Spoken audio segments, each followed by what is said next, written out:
देखो, अब हम टाइप्स ऑफ सर्विसेज की बात करते हैं, इस चैप्टर में कंटिन्यू करते हैं। टाइप्स ऑफ सर्विसेज की बात करें तो हमारे पास कितनी सर्विसेज हैं, अगर हम चार्ट से कंफर्म करें तो सर्विसेज बिजनेस सर्विसेज हो सकती हैं, सोशल सर्विसेज हो सकती हैं, या पर्सनल सर्विसेज हो सकती हैं। हमारे एग्जाम में कौन कौन सी है? हमारे एग्जाम में सिर्फ और सिर्फ कौन सी है? बिजनेस सर्विसेज है। बिजनेस सर्विसेज के अंदर हम कौन सी पढ़ेंगे एग्जाम में? ये वाली, ये है हमारे पास बिजनेस सर्विसेज। कौन सी? Banking, insurance, transportation, warehousing, communication. ठीक है, ये हमें स्टडी करनी है इस चैप्टर में। सोशल सर्विसेज कैसी? हेल्थ केयर जैसी होती है, ये हमें यहाँ पे कवर नहीं करना। हॉस्पिटल्स भी सर्विस देता है, यहाँ पे हमें कवर नहीं करना है। स्कूल कॉलेजेस सारी सर्विसेज हैं। पर्सनल सर्विसेज कैसी होती है? जब आप पर्सनली सर्विस लेते हो, जैसे हेयर कट कराते हो, राइट, जैसे कि ये सब जो पर्सन टू पर्सन आप सर्विस लेते हो, जैसे आयरन कराते हो, जैसे शू पॉलिश कराते हो, ये पर्सनल सर्विसेज है। तो in this chapter we will discuss about these services. तो first of all we are going to start the banking services. करें start banking services. Yes sir. Banking services में ये chart देखिए, आपको ये बहुत ही बढ़िया चार्ट है, ये मैंने नेट से निकाला हुआ है, पैसाबाजार.com की साइट से। ठीक है, अब ये चार्ट हमें बताता है कि बैंकिंग में कितने सारे काम होते हैं, बैंक में कितनी सारी सर्विसेज इन्वॉल्व होती हैं। तो देखो, अगर बैंकिंग सर्विसेज की बातें करोगे तो हमारे पास ये सर्विसेज इन्वॉल्व है। पहला, बैंक हमें लोन देता है, ठीक है ना। अब लोन भी कितने टाइप का देता है, देखो, पर्सनल लोन देता है, व्हीकल लोन देता है, होम लोन देता है, बिजनेस लोन देता है, गोल्ड लोन देता है, राइट। और कौन सा देता है? हमारे अकाउंट खुलवाता है, यानी हम अपने पैसे उसमें रख सकते हैं। अब पैसे रखने की बात आई तो किस तरीके से रख सकते हो? सेविंग अकाउंट, करंट अकाउंट खुलवा सकते हो, फिक्स डिपॉजिट खुलवा सकते हो आप। इंटरनेट बैंकिंग की हमें फैसिलिटी देता है, कस्टमर केयर की फैसिलिटी देता है, आप उससे 24/7 कांटेक्ट कर सकते हो, वो आपकी फीडबैक को एक्सेप्ट करेगा। Credit card, debit card facilities देता है। तो हमारे एग्जाम में ये सारी सर्विसेज में से कुछ पोर्शन है, उसको हम आगे डिस्कस करते हैं। चलो, सबसे पहले बैंकिंग का मतलब देखते हैं। This is the meaning of banking. A banking company in India is one which ट्रांजेक्ट the business of banking which means accepting deposit. Main काम ये है बैंक का, ये क्या काम है main? Accepting deposit of money from the public for the purpose of lending and investment. क्या करता है बैंक? हमसे पैसे लेके लेंडिंग एंड इन्वेस्टमेंट करता है, हमसे पैसे लेके आगे किसी को लोन दे देता है, या फिर अपने उसी पैसे को कहीं आगे इन्वेस्ट कर देता है ताकि उसको ज्यादा इंटरेस्ट मिले। Repayable on demand and withdrawable by cheque और अदरवाइज। आप अपने पैसे को किसी भी टाइम क्या कर सकते हो? डिमांड कर सकते हो, मांग सकते हो अपने पैसे। और विड्रेबल बाय चेक और अदरवाइज, क्या? अपने पैसे को आप चेक के थ्रू या किसी भी तरीके से किसी भी टाइम अकाउंट से निकाल सकते हो। यहां तक क्लियर है आपको? Yes sir. अब ये इंपॉर्टेंट है, this is for the examination point of view, very important topic. Types of account bank कितने खोलता है, इसको करें स्टार्ट। Yes sir. चल,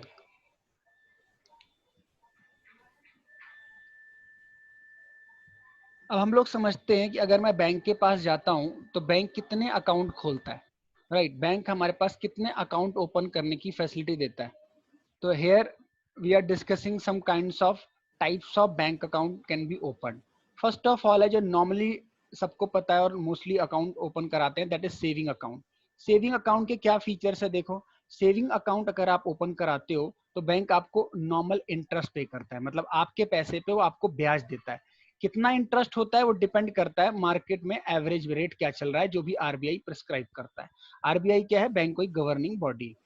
उसके बाद दूसरा अकाउंट जो खुलता है वो करंट अकाउंट ओपन होता है। करंट अकाउंट में बिल्कुल भी इंटरेस्ट आपको नहीं मिलता, इसमें आपको फैसिलिटीज बहुत ज्यादा मिलती हैं, राइट। और दूसरा फीचर ये है करंट अकाउंट का कि इसमें आपको क्या है, ये नॉर्मली बिजनेस पर्सन के लिए होता है, यानी एक normal individual current account open नहीं करा सकता, नॉर्मल बिजनेस डीलिंग के लिए करंट अकाउंट ओपन होता है, राइट। उसके बाद हमारे पास है FD account, this one.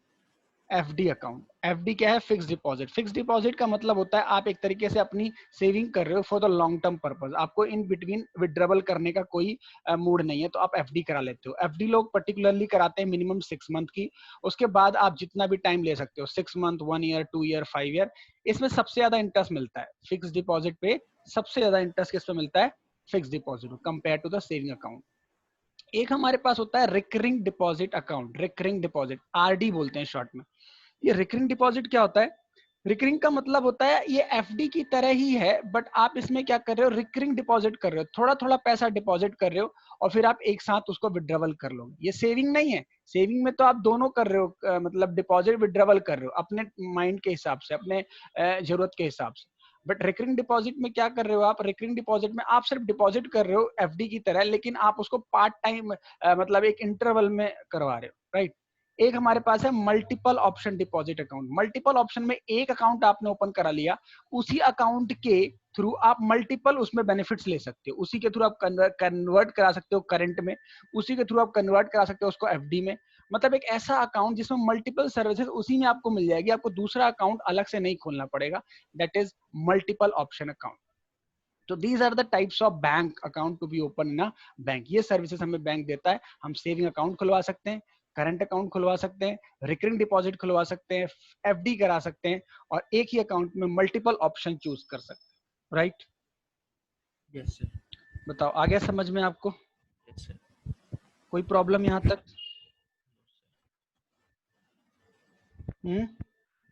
No sir. Right. अब आगे बात करते हैं टाइप्स ऑफ बैंक। हमारे पास कितने टाइप्स के बैंक हैं? अभी हमने डिस्कस किया था कितने हमारे पास बैंक के अकाउंट ओपन हो सकते हैं। Now we are going to discuss कितने टाइप्स के बैंक्स होते हैं। करें डिस्कस इसको? Yes sir.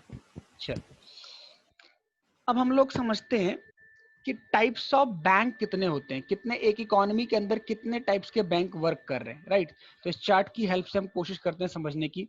First of all we have commercial bank. हमारे पास कॉमर्शियल बैंक्स हैं। दूसरा हमारे पास है कोऑपरेटिव बैंक्स। थर्ड हमारे पास है स्पेशलाइज्ड बैंक। फोर्थ हमारे पास है सेंट्रल बैंक। ये 4 कैटेगरी है किसी भी इकोनॉमी में बैंकिंग के टाइप्स की।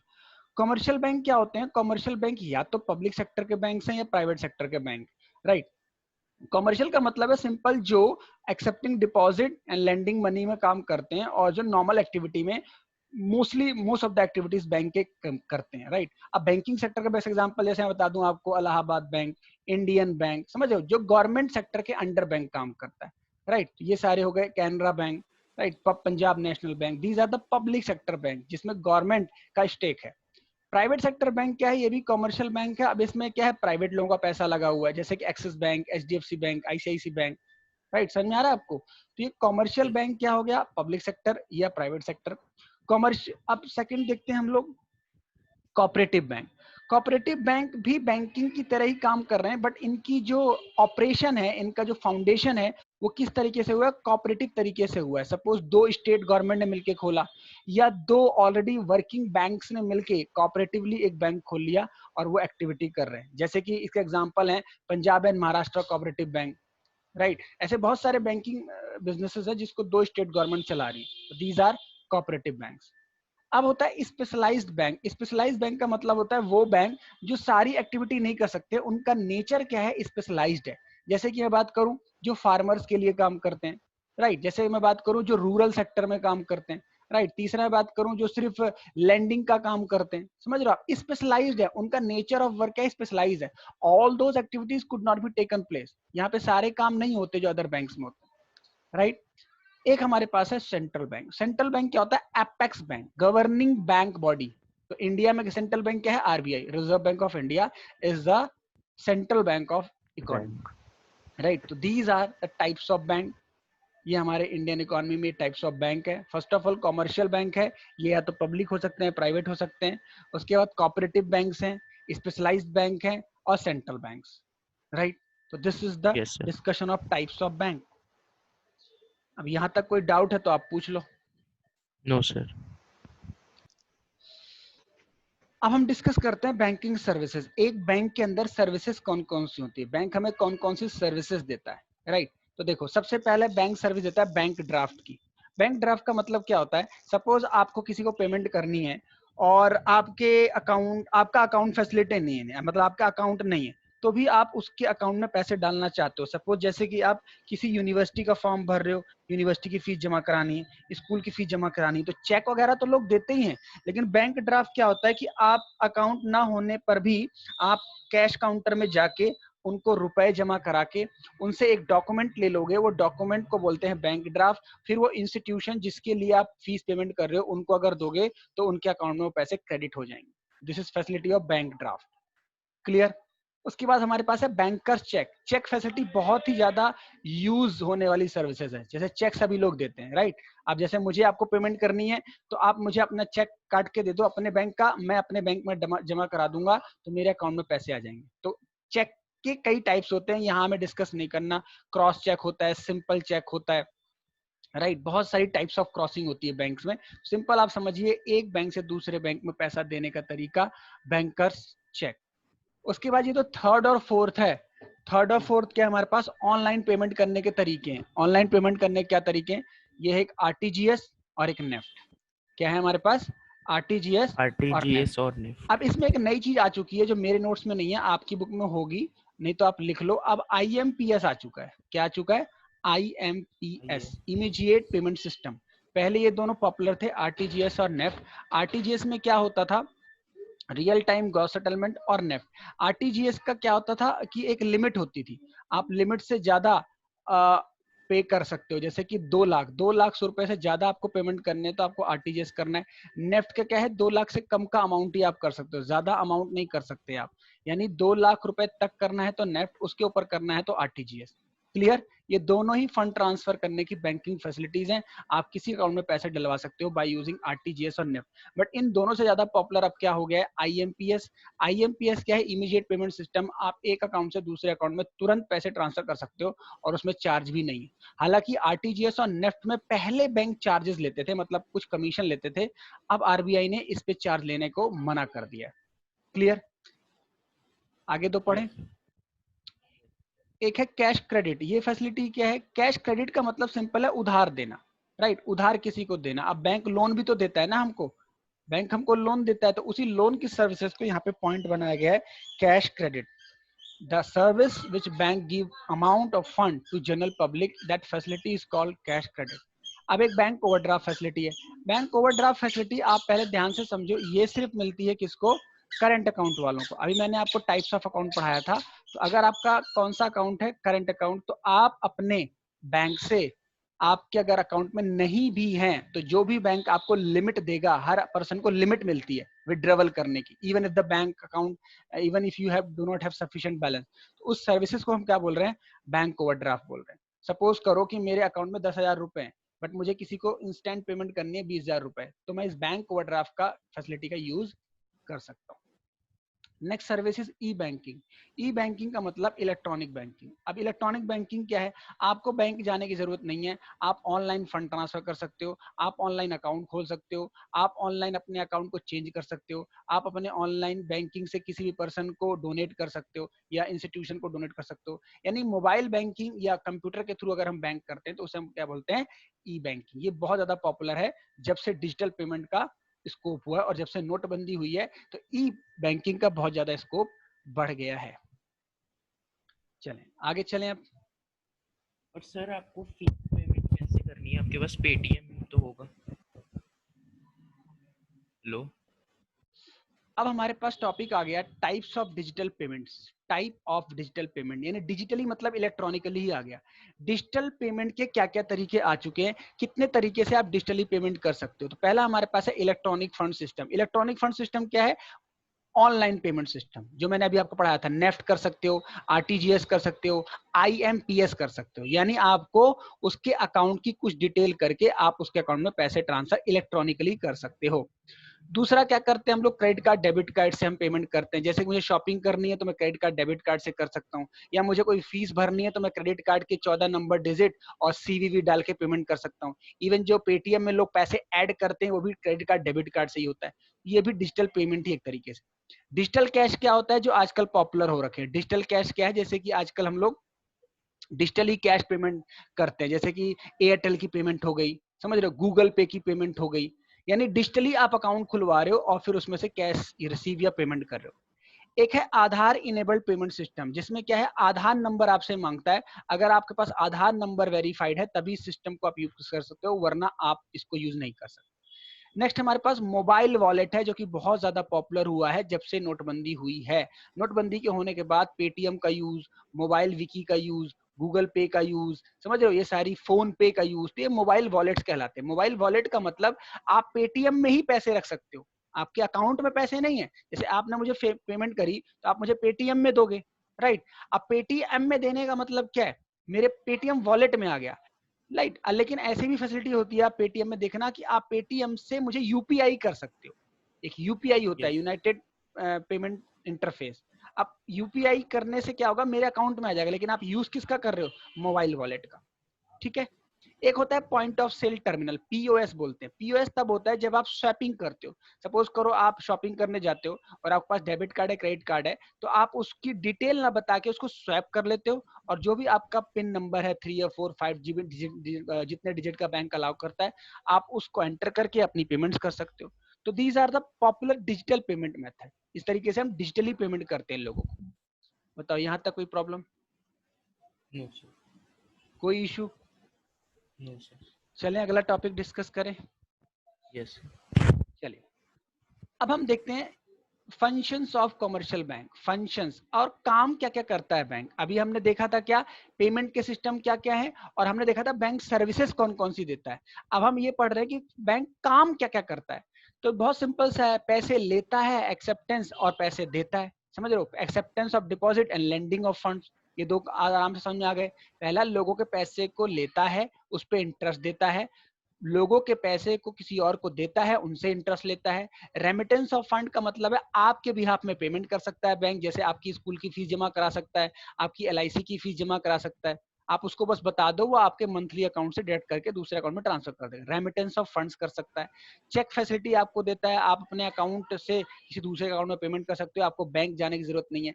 एलाइड सर्विसेज का मतलब होता है और भी सर्विसेज क्या क्या देता है। एलाइड का मतलब और भी उससे रिलेटेड, जैसे आपको क्या देता है वो, लॉकर रेंट की फैसिलिटी देता है। आपको क्या करता है, शेयर मार्केट में अगर आपको पैसा लगाना है तो डीमैट अकाउंट ओपन कराने की फैसिलिटी देता है। These are the allied services जो आपको एक्स्ट्रा भी मिलती हैं।